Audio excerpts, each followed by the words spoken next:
eu sou confrontado um dia com um pai porque tinha sido notificado pelo Tribunal de Família e Menores para ser ouvido acerca de uma acusação que lhe aparecia, de um pedido ao Tribunal da CPCJ para uma medida cautelar. Isto pode significar, por exemplo, retirar os filhos aos pais. A CPCJ, sem sequer ouvir estes pais, foi pedir ao Tribunal: tomem uma medida cautelar porque estes pais são muito perigosos. São os pais de 5 filhos que andavam numa escola particular, uma escola estrangeira, mas de ensino público desse país, em que, fruto da comunicação que foi feita pela escola à CPCJ, surge um processo de família que é próprio de situações muito graves, de perigo para menores. O que é que vai acontecer? Portanto, eu fui contactado pelo presidente do SAL, que tem pelos seus próprios fins segurar estas causas e defender a liberdade que existe quando ela é ferida, como acontece aqui nestes casos, porque estes pais vinham com a convicção perfeita que o facto de se terem oposto a eventos que estavam a ser organizados nessa escola, por exemplo, houve uma marcha do orgulho gay e a filha de 6 anos, na primeira classe, estava a organizar-se para fazer parte da marcha do orgulho gay. E eles insurgiram-se contra isso, são crianças de 6 anos, e dizem: não faz sentido nenhum, nós não nos revemos nisto da marcha do orgulho gay, não percebemos porque é que a escola, que não tem no seu ideário qualquer tipo de ideologia ou de defesa deste tipo de coisas, organiza os eventos e as coisas com as crianças neste contexto. Uma outra situação que aconteceu foi também um teatro sobre transexualidade e que põe os próprios filhos, neste caso dele, a integrarem a peça e num sentido que é completamente contrário àquilo que os pais defendiam e que entendiam ter o direito de defender, ou pelo menos de se opor a que os filhos participassem disto.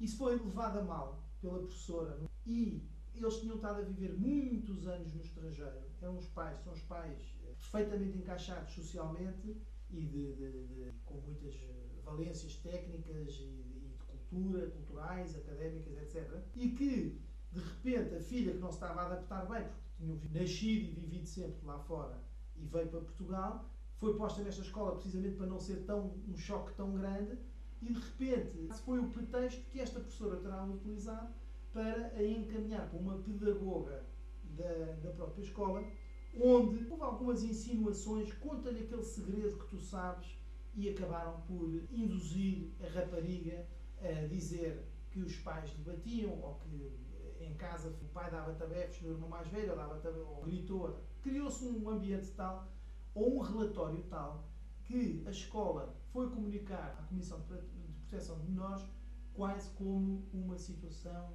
de maus tratos, não é? E isso foi pela CPCJ, que é obrigada sempre a pedir o consentimento aos pais e para atuar junto da família e apurar se os factos são assim ou não, foi de tal forma encaixado numa situação de alarme e de medida cautelar que eles passaram diretamente ao Tribunal e fizeram com que o Tribunal decretasse de imediato uma medida ainda sem ouvir os pais. Felizmente, os tribunais de família têm algum bom senso, porque habituaram-se a muita mentira durante muitos anos. Essa juíza, com muito bom senso, mandou ouvir os pais, como é óbvio, e mandou as técnicas da Segurança Social irem à casa dos pais ver se estava tudo bem com as crianças, se estavam encaixadas, socialmente estavam integradas, etc. Mas aqueles, imaginem que é os pais que estão perfeitamente encaixados na sociedade, que de repente veem as técnicas da Segurança Social e invadem-lhes a casa para ver se eles andam a espancar os filhos ou não. O que decorreu deste relatório da escola, a quem eles tinham confiado os filhos,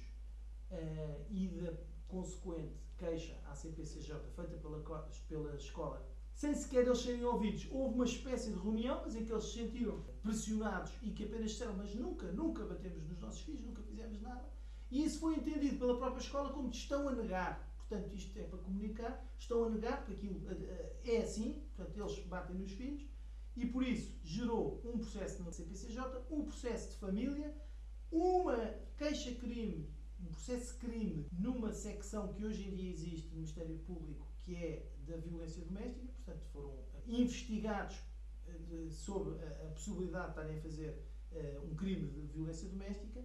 O que aconteceu no processo de família foi logo apresentada uma oposição à pretensão da CPCJ e do Ministério Público, que pedia à juíza a medida cautelar. Foi feita a conferência, foi feita a investigação pelos técnicos da Segurança Social, que disseram que a família era normalíssima, perfeitamente encaixada e que aquilo não tinha qualquer substância, e por isso esse processo foi arquivado. Mas continuou o processo de violência doméstica.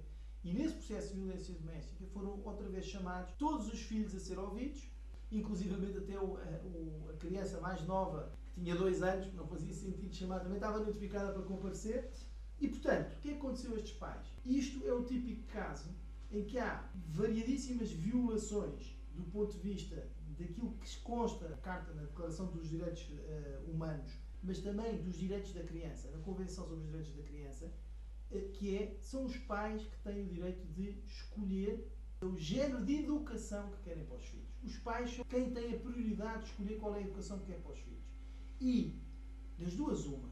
Ou eu tenho uma escola particular, não pode ser pública, em que escolhe determinado projeto educativo, com uma certa ideologia que declara, ou, e aí os pais podem escolher livremente, nós queremos, nós identificamos com isto que queremos, ou então, se não defende ideologia nenhuma, se não põe isso no seu projeto educativo, os pais têm direito a dizer, olha, isto não foi o que escolhemos, não está no fundo no regulamento, que é obrigatório constar, e o regulamento diz ao que é que a escola vai.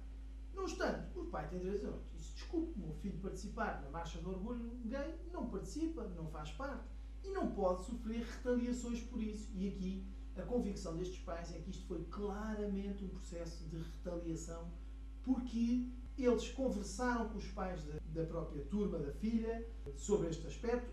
Alguns criticaram-nos muito, outros identificaram-se, mas não se quiseram manifestar, para também não ter problemas com a escola.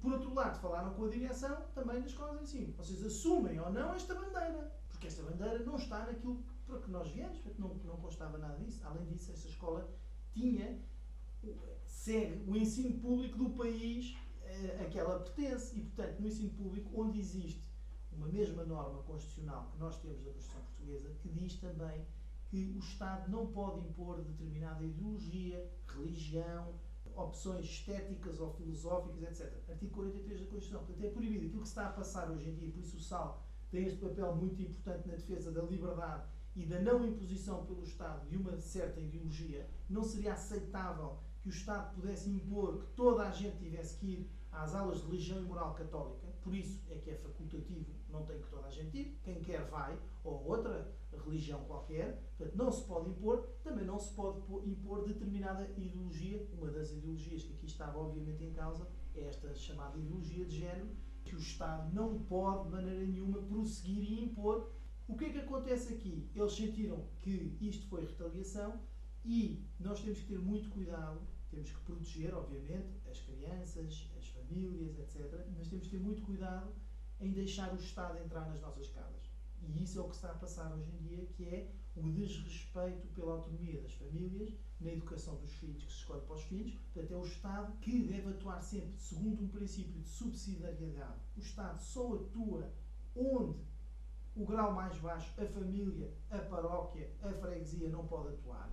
E, portanto, temos que ter muito cuidado em o Estado entrar pela nossa casa adentro, como neste caso, de forma completamente injustificada, e transformam isto num caso de violência doméstica e num caso de medida cautelar em tribunal de família, gerando o constrangimento todo que gerou para esta família, que passou ali muito mal bocado.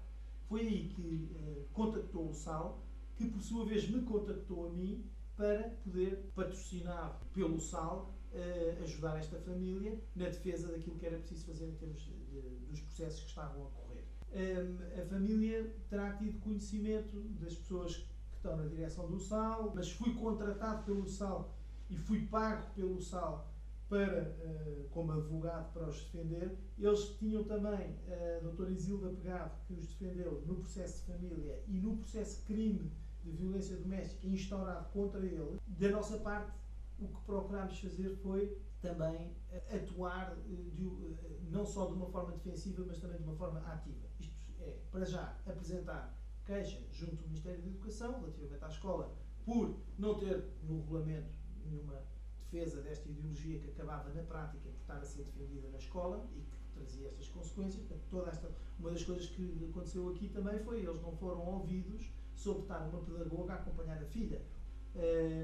Por outro lado, também o Ministério da Educação disse que isso é uma escola estrangeira, portanto a responsabilidade é da representação diplomática dessa escola. Apresentámos uma queixa junto da Embaixada, a Embaixada endereçou a queixa para o Ministério da Educação deles, do país responsável, e por outro lado apresentámos também uma queixa-crime por queixa caluniosa, não é? Por parte do denúncia caluniosa por parte da professora e da pedagoga que apresentaram este relatório e que se entendeu e que deu asa a estes processos todos sem que houvesse fundamento. Esse processo foram ouvidas a professora, mas o importante foi também que haja alguma responsabilização, que haja também inquirição sobre estas atuações que não podem ficar impunes sob pena de um dia terminar a liberdade das pessoas para fazerem aquilo que antes eram direitos essenciais, fundamentais, que não podiam ser alienados e que agora estão a ser esquecidos em nome de outros direitos. Quando nós emitimos muitos direitos, os direitos realmente fundamentais acabam por esmorecer-se e por não valer nada. O resultado foi o arquivamento dos dois processos, quer o processo de família, quer o processo de crime de violência doméstica, demorou bastante mais tempo, portanto eles tiveram que ser ouvidos, as crianças todas foram ouvidas, mas foram arquivados por não existirem fundamentos nenhuns daquilo que estavam no fundo a ser acusados. Certo, quer dizer, as decisões existem e dizem que aquilo não é suscetível de gerar qualquer penalização e que não houve os factos que constam do relatório também.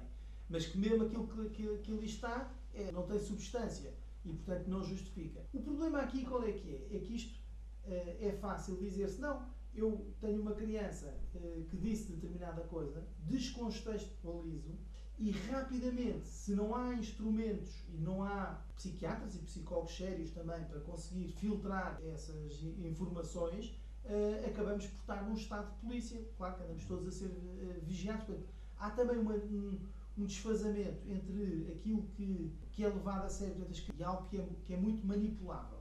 E, portanto, vai ao encontro da ideologia que se tenta vender por aí e vai contra os direitos elementares das pessoas e das famílias, como foi este caso.